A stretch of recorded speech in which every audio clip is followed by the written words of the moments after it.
Estamos juntos mais uma vez para lermos o livro Voltei, do irmão Jacó, psicografado pelo nosso querido Chico Xavier. A surpresa sublime. Aprender será sempre valioso trabalho para o coração. Logo após minha vinda, observando que o combate pela extensão do bem se desdobra em todas as direções, acreditei na possibilidade de prosseguir no mesmo diapasão de atividade intensiva a que me consagra na Terra. A luz interior, revelada por vários amigos, sem que a mínima réstia de claridade se assinalasse a presença, constituía a primeira evidência a sugerir a modificação de minha atitude mental. De que me valeria o demasiado movimento sem probabilidades de realização benéfica? Ali, o serviço pautava-se em linhas diferentes. Dentro do novo plano, a garantia do êxito permanece exclusivamente no indivíduo. Tal como o veículo precisa de combustível para se locomover, necessitava eu do fator qualidade para a nova luta em que ingressara. Semelhante impressão já ia mal esboçada em mim, quando o encontro com o infeliz perseguidor me impôs violentamente. Dele ouvira referências amargas que me dilaceraram o ser. Entretanto, reconheci tamanho proveito nas reprimendas recebidas que julguei precioso serviço continuar registrando as impressões das almas perturbadas a meu respeito. Não seria esse o recurso de realizações vindouras? Depois da morte, o julgamento, por mais desagradável, é uma bênção. Pouco a pouco entendi que era necessário ouvir com humildade a fim de agir com proveito.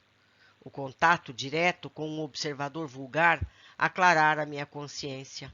Salientara ele as sombras que ainda me envolviam e que os abnegados amigos da primeira hora velavam, movidos de piedade evangélica.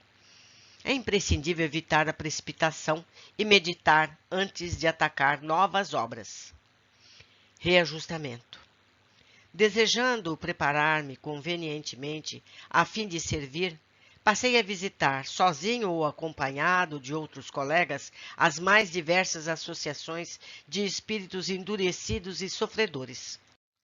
O irmão Andrade, Marta e outros amigos que me prestavam contínua assistência, atentando agora para as minhas necessidades de reajustamento, deixaram-me sob o exclusivo cuidado da escola de iluminação, que passei a requentar carinhosamente. Cada lição era nova página de sabedoria reveladora, concitando-me ao desejável aprimoramento. Procurara, pois, nas demonstrações práticas, despertar minhas energias superiores com a juvenil atenção do universitário dedicado aos livros, interessado em organizar conscienciosamente o próprio futuro. Era preciso buscar humildade no autoconhecimento, através das acusações merecidas ou imerecidas?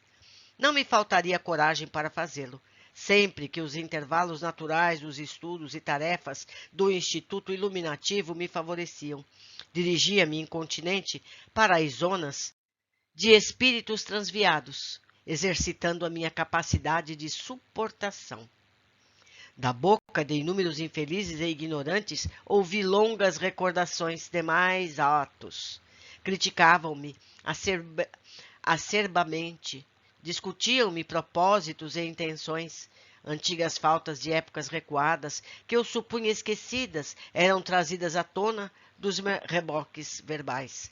Erros da mocidade, omissões da idade madura, gestos eventuais de aspereza, pequenas promessas não cumpridas, problemas de sentimento não liquidados, tudo, enfim, era resolvido pelos inimigos do bem, dos quais me aproximei nas melhores disposições de entendimento fraterno. Consoante as lições novas, armazenava semelhante material, com o cuidado do homem prevenido, que guarda lanternas adequadas para as horas escuras. Em muitas ocasiões, afastei-me do campo de luta, em lágrimas, considerando as alegações que me eram atiradas em rosto. Mas, que fazer? Esse, sem dúvida, era o melhor caminho para identificar os próprios defeitos e extirpá-los. Há companheiros que Se não resignam pelo gênero de esforço, no entanto, para ganhar tempo, observei, desde o primeiro instante, que nesse processo de esclarecimento é possível abreviar a própria renovação para o bem e limitar grandes lutas. Vivendo as lições. Por mais de 200 dias consagrava minha teoria de iluminação na escola e a prática intensiva dos ensinamentos junto aos irmãos desventurados, quando, certa noite, de volta ao lar espiritual, sozinho, fui assaltado por furioso grupo de clérigos desencarnados, os quais evidenciavam, nas palavras e nos gestos, profunda ignorância e lastimável insensatez. Ao que me pareceu, vinham intencionalmente em meu encalço, tentando infundir-me desequilíbrio e terror. Embuçados em capuzes de trevas, contei-os um a um. Eram 16 figuras de aspecto sinistro. Acercaram-se de mim, violentos e sarcásticos. Rememoravam os ataques que, por vezes, impensadamente desfechara eu sobre os padres. Cobriam-me de insultos e ameaçavam-me sem compaixão. Relembrei a antipatia que indevidamente lhes dedicara a classe respeitável. E satisfeito, reconheci-me transformado, diferente. Aqueles punhos errados e erguidos contra mim não me intimidavam e nem me sugeriam reação. Achava-me tranquilo, não obstante surpreso. Trouxe, contudo, à memória as lições evangélicas de que me achava em pleno curso, e, isolando a mente da gritaria infernal, pus-me em meditação. Não nos aconselhara o Senhor a orar pelos que nos perseguem?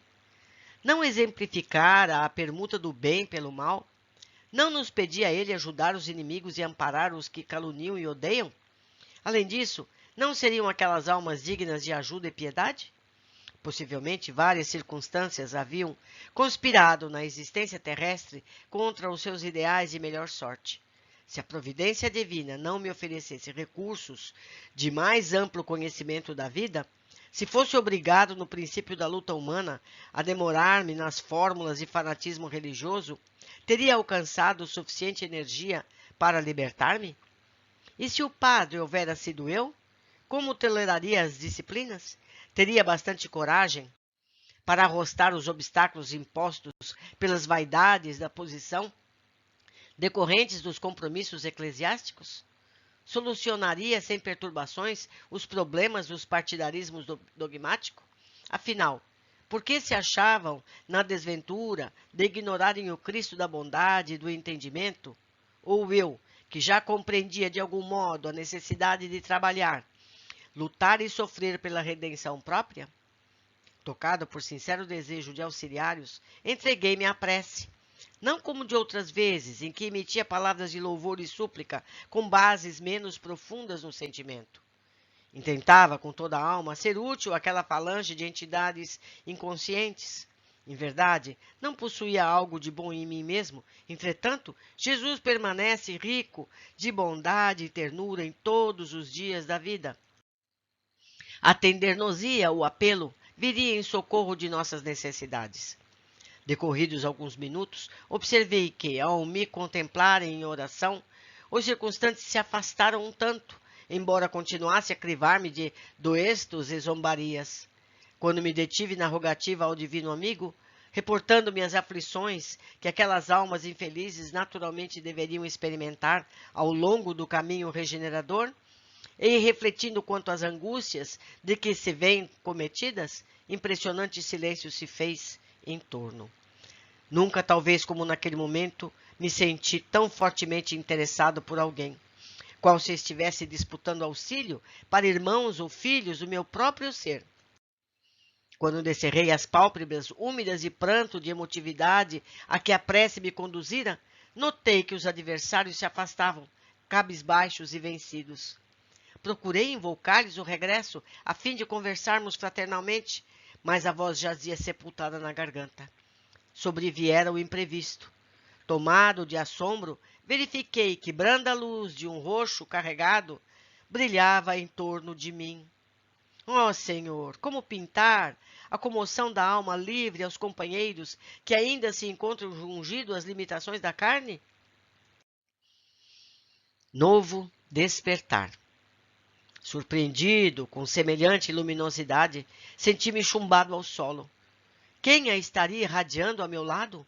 Cerrei os olhos novamente para agradecer a presença do benfeitor que, por certo, ali se encontrava junto de mim. No entanto, apesar de recolher-me à intimidade do próprio eu, vi ainda os raios a se renovarem no meu íntimo. Intrigado, refugiei-me de novo na prece em silêncio, quando em meio da massa luminescente lobriguei o vulto de alguém que procurava evidenciar-se. Era Bittencourt Sampaio a estimular-me o coração para o bem. Não se revelava tão nítido quanto na noite inovidável de nosso encontro no santuário, mas não tive qualquer dificuldade para reconhecê-lo. Jacó, disse ele, depois de algumas palavras de encorajamento e saudação. Não te admires da claridade que te rodeia. Ela pertence a ti mesmo. Nasce de tuas energias internas, orientadas agora para a bondade suprema. A concentração de amor verdadeiro produz bendita claridade na alma. A luz é substância divina, gerada nas fontes superiores do Espírito Eterno. Feliz de ti, que compreendesse sem tibieza a necessidade de alijar os próprios caprichos, para que a vontade do Senhor te favorecesse o santuário da consciência. A mente, que atira para fora de si o obscuro e pesado material dos interesses menos dignos, prepara-se valorosamente para celeste sinal da irradiação espontânea. As preocupações indesejáveis passaram. Principiaste a renunciar com sinceridade ao homem velho, e a criatura nova em Cristo se vai formando em teu coração. Bendita seja a tua esperança. Não te esqueças de que o amor dá sempre, principalmente de si mesmo, de suas próprias forças e alegrias.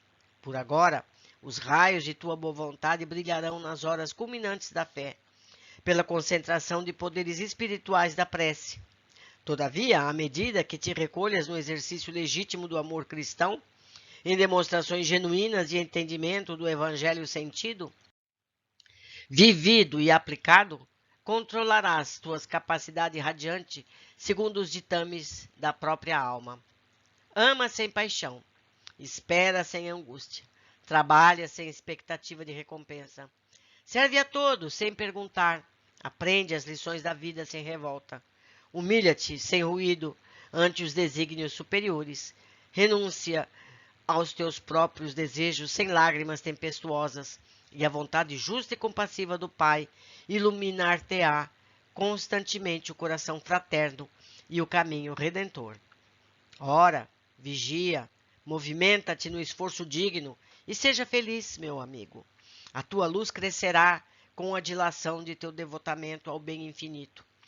Que expressões terrenas poderiam dizer da sublime surpresa que me ofuscava o espírito? Não conseguiria responder. Sábio aviso. Doce e indefinível emoção fazia-me vergar sob o peso de lágrimas de reconhecimento e júbilo. Reparando que o mensageiro se conservava em silêncio ao meu lado, esperando que me pronunciasse, recordei o ensinamento evangélico e repetia as sagradas palavras. Faça-se no escravo a vontade do Senhor. E porque vibrasse no desejo de relacionar minhas experiências novas para os companheiros da retaguarda, supliquei lealmente. Bittencourt, meu amigo, no plano da carne, nossos irmãos em maioria guardam errado conceito de elevação e salvação. Muitos se acreditam de crença religiosa e outros supõem que basta o dever de assistência caridosa e mecânica ao próximo, necessitado e sofredor, para que subam inconscientemente aos mundos felizes. Poucos se previnem quanto à exigência de aprimorarem a si mesmos, a fim de irradiarem somente o amor que o Mestre nos legou. Ser-me-á permitido dar-lhes notícias da esfera nova? Talvez minha humilde experiência pessoal aproveite alguns deles para que se decidam a praticar o Evangelho e a servi-lo acima de si mesmos, com o esquecimento da vaidade e do orgulho, do egoísmo e da discórdia, que muitas vezes nos requeimam o coração. Sim, Jacó, concordou atencioso, será autorizado a fazê-lo. Entretanto, contém os impulsos que te sugerem a iniciativa. Evita as referências pessoais em teu correio fraterno. Em muitas circunstâncias, a citação de um simples nome provoca enormes perturbações mentais em torno da criatura a quem nos referimos. Não tentes impor convicções a espírito algum, ainda mesmo em se tratando dos mais profundamente amados. Conta o teu caso tranquilamente aos que te puderem ouvir, longe da curiosidade enfermiça, que nunca se anima ao trabalho sério. Sem olvidares a função do tempo na sementeira da fé. Aprende a esperar no serviço edificante, impessoalizando as boas obras. Guarda-te dos maus desejos, de tudo dizer indiscriminadamente a um só minuto. Há ocasiões de plantar e cultivar, colher e selecionar. A verdade é como a luz que, não convenientemente dosada, pode cegar os olhos ao invés de iluminá-los. Transmite, pois, as tuas notícias, prudentemente, sem a presunção de seres aproveitados e aceitos no imediatismo da luta humana, e acalma-te sem demora, convencido de que toda criatura, tanto quanto aconteceu conosco, deixará um dia o patrimônio da carne, com tudo o que lhe diz respeito no campo da ilusão educativa ou na sombra devastadora. Ajuda a planta a desenvolver-se e florir, mas não lhe violente o germe, a fim de que o fruto apareça no momento preciso. Em seguida, Bittencourt despediu-se com palavras reconfortantes e amigas, deixando-me na consoladora certeza de que me seria possível esclarecer os irmãos de luta e de ideal quanto às surpresas que me haviam aguardado além da morte. Que alegria maior poderia felicitar meu coração de lutador? Retorno à tarefa. O trabalho é das maiores bênçãos que Deus no campo das horas. Em suas dádivas de realização para o bem, o triste se reconforta, o ignorante aprende, o doente se refaz, o criminoso se regenera. Agora que alguns raios de luz se faziam sentir dentro de mim, buscava penetrar a grandeza do ato de orar e meditar. Pouco a pouco perdi o interesse pelas indagações de toda sorte, e quando, em palestra com os amigos do meu novo círculo, sabia guardar as conveniências da palavra oportuna. Aprendi que receber distinções é acrescentar a responsabilidade individual, e por isso aprendi a louvar o supremo poder sem solicitações particulares em meu benefício. Compreendi que praticar o bem, dando alguma coisa de nós mesmos nas aquisições de alegria e felicidade para os outros, é o dom sublime por excelência, e em razão disso, preparava-me para ser mais espontâneo e desinteressado no concurso fraterno, mais eficiente e pronto na ação de servir. Longas conversações sem vantagens fundamentais para a vida do espírito perderam o saber como que para si me apresentavam. A princípio, quando interpelava Marta e o irmão Andrade a propósito de 1000 assuntos diferentes, suportava sereno as compridas palestras com entidades sofredoras, necessitadas de desabafo, valendo-me de tais ocasiões para a ministração de ensinamentos redentores, aos quais se mostrassem inclinadas. Mas sentia-me incapaz de tomar tempo aos companheiros de serviço com interrogações ociosas ou prematuras. Asseverou-me Bezerra, certo dia, que o entendimento da alma é qual lente minúscula no seio da infinita obra universal, e que o problema primário da consciência, interessada na aquisição de amor e sabedoria, não é o de perscrutar, com infantilidade ou desespero, os patrimônios da vida, e sim o de enriquecer a lente da própria compreensão, aprimorando-a, dilatando-lhe o poder, a fim de que possa refranger e disseminar a eterna grandeza do Senhor, aproveitando-a para si e para os outros. Aceitei feliz, portanto, o imperativo de recolhimento espiritual, e quanto mais buscava entender a pequenez da minha alma e as minhas gigantescas necessidades de autorrenovação, mais conforto e paz recolhiam.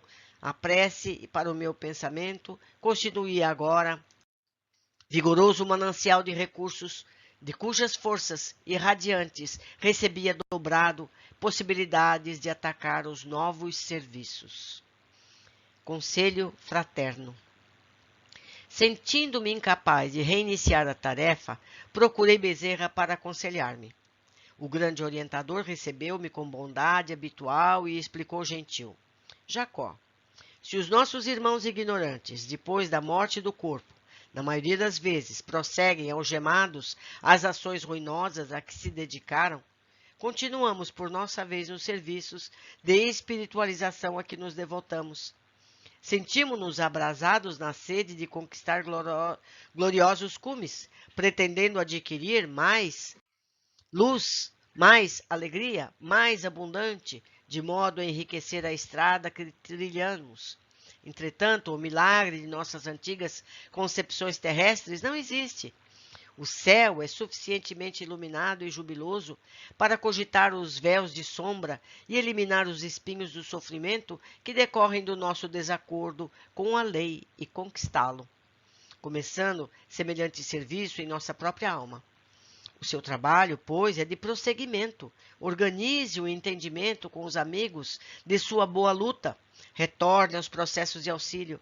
Cada setor de atividade cristã, junto de irmãos obsidiados, doentes, desorientados, ignorantes, criminosos ou infelizes, encarnados ou desencarnados, representa um ângulo da construção de seu próprio paraíso. O espírito vale pelas expressões divinas que pode traduzir no próprio caminho, porque o Criador atende a criatura através da criatura.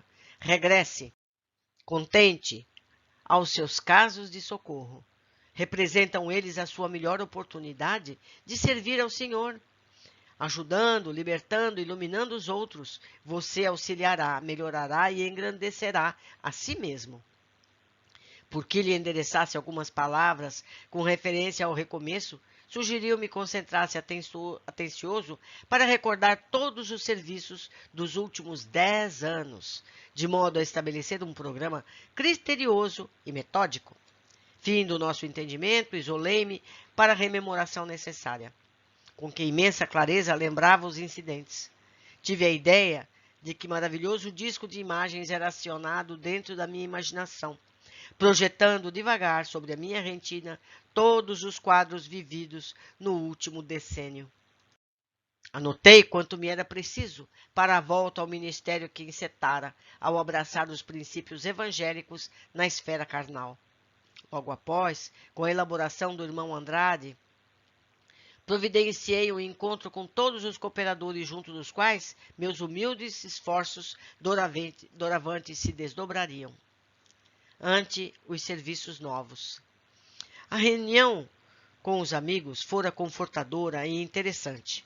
3/4 partes das entidades presentes ligavam-se a mim através dos trabalhos de doutrinação que efetuara nos círculos terrestres, remanescentes, renovados de antigas agremiações, de espíritos obsessores ainda incapazes de sintonia com os planos mais elevados.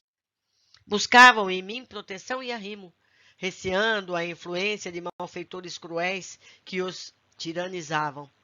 Guardava comigo a responsabilidade de lhes haver descortinado os horizontes da vida superior, mas eles continuavam necessitando o concurso de alguém que os ajudasse na movimentação dos recursos não muito complexos de que eram detentores, tanto quanto minha situação reclamava companheiros para as obrigações que me cabia desempenhar.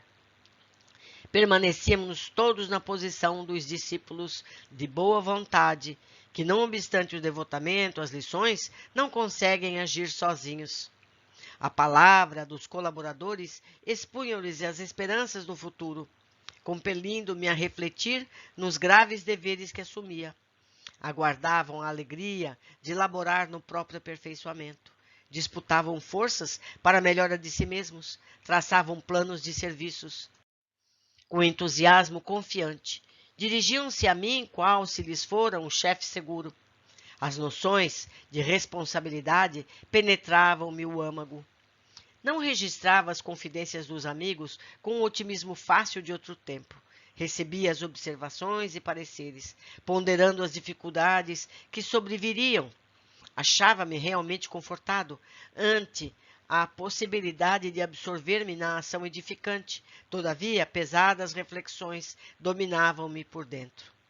Examinamos e discutimos variados casos de obsessões. perseguições e enfermidades em cuja zona sombria deveríamos penetrar. Recordamos o imperativo de incentivar a cooperação de diversos companheiros ameaçados pela treva do desânimo e da discórdia, a fim de não imobilizarem a mente e os braços entre os sofredores do mundo. O amigo Andrade, presente à reunião, asseverou sensatamente que é tão difícil modificar as disposições de um espírito perseguidor e vingativo quanto reerguer um irmão entregue ao desalento. Nesses minutos de sadia fraternidade, recebi notícias diretas de todos os processos de socorro, nos quais tivera a alegria de funcionar nos últimos anos, e resumindo longas demonstrações verbais, concluímos que era imprescindível atacar o trabalho, semeando o bem. A morte não interrompe o bom combate da luz contra as sombras, intensifica-o, aliás, dilatando o conhecimento divino em derredor do servo operoso e fiel. Constituiríamos, pois, um conjunto de servidores do Evangelho da redenção, interessados em entendê-los dentro do mais amplo dinamismo espiritual. Estaríamos sediados ali mesmo, no pequeno burgo onde Marta me aguardava, cheia de carinho e dedicação. Com os recursos intercessores de Bezerra, todos os nossos problemas de localização e movimento de serviço foram solucionados satisfatoriamente. Assembleia de Fraternidade. Foi assim que designamos nova data para as bases definitivas da fase diferente de trabalho. No dia marcado para essa Assembleia de Fraternidade, as árvores acolhedoras que nos cercavam a moradia mostravam-se também mais formosas, mais serenas, oferecendo flores abertas que pareciam proclamarmos a esperança nos frutos do porvir. Pássaros alegres cantavam nos ramos, augurando sublime alegria. Desde as horas da manhã, grupos de amigos começavam a chegar. Os minutos deslizavam encantadores, e de mim não saberia expressar o júbilo que me dominavam as fibras mais íntimas. À noitinha, Bezerra, Saião, Guilom, Cirne, Inácio Bittencourt, Rosenburg, Frederico Júnior, Ulisses, Tosta, Casemiro Cunha, Batuíra, Romualdo de Seixas, Petitinga, Emmanuel, André Luiz e muitos outros trabalhadores do cristianismo redivivo no Brasil permaneciam conosco, encorajando-nos os corações. Iniciados os trabalhos de comunhão fraternal, diversos orientadores presentes exortaram-nos ao Ministério de Ação Evangélica. Bezerra de Menezes, conduzindo a parte final, comentou a grandeza da vida que se desdobrava infinita em todos os ângulos do universo, e a divindade do trabalho edificante que nomeou por escada iluminativa, cujos degraus nos conduzem até a fonte augusta da criação. Explanou sabiamente, com referência aos serviços que nos competiriam de hora em diante, e reportou-se aos tesouros da boa vontade, arrancando-nos lágrimas de esperança e contentamento. Por fim, num gesto que provocou alegria geral, convidou André Luiz a fazer a prece de encerramento, aludindo aos seus trabalhos informativos da nossa esfera de ação. O estimado médico da espiritualidade ergueu-se e orou comovidamente. Senhor Jesus, dá-nos o poder de operar a própria conversão, para que o teu reino de amor seja irradiado do centro de nós mesmos. Contigo em nós converteremos a treva em claridade, a dor em alegria, o ódio em amor, a descrença em fé viva, a dúvida em certeza, a maldade em bondade, a ignorância em compreensão e sabedoria, a dureza em ternura, a fraqueza em força, o egoísmo em cântico fraterno, o orgulho em humildade, o torvo mal em infinito bem. Sabemos, Senhor, que de nós mesmos somente possuímos a inferioridade, de que nos devemos desvencilhar, mas unidos a Ti, somos galhos frutíferos na árvore dos séculos, que as tempestades da experiência jamais deceparão. Assim, pois, Mestre amoroso, digna-te amparar-nos, a fim de que nos elevemos ao encontro de tuas mãos sábias e compassivas, que nos erguendo da inutilidade, para serviço da cooperação divina, agora e para sempre. Assim seja. Recomeço. A oração terminou num deslumbramento de luminosidade e alegria a estender-se além de nós. Que poderia dizer em sinal de reconhecimento? De meu júbilo falavam as lágrimas copiosas a me borbulharem dos olhos. Fizeram-se as despedidas e, em breve, enquanto os companheiros de minha nova luta repousavam no domicílio que nos abrigaria, o pensamento orientador, vi-me sozinho, sob o arvoredo banhado de luar. Nos céus brilhavam aquelas mesmas estrelas de quando em quando me habituava a contemplar na crosta da terra, e meditando de alma feliz sobre o dia seguinte em que retomaria o mesmo abençoado trabalho que encetara entre os homens, roguei em silêncio a bênção do Eterno, para que não me faltasse a luz e a paz, o equilíbrio e a coragem na tarefa bendita do recomeço. Cada qual tolera a carga que lhe é própria. Fardos existem de todos os tamanhos e de todos os feitios. Emmanuel. Foi muita alegria ter estado com vocês em mais esse livro. Deixo aqui para todos esses ensinamentos preciosos. E em breve teremos novos livros à disposição de todos para nosso aprendizado. Um grande abraço e até o próximo.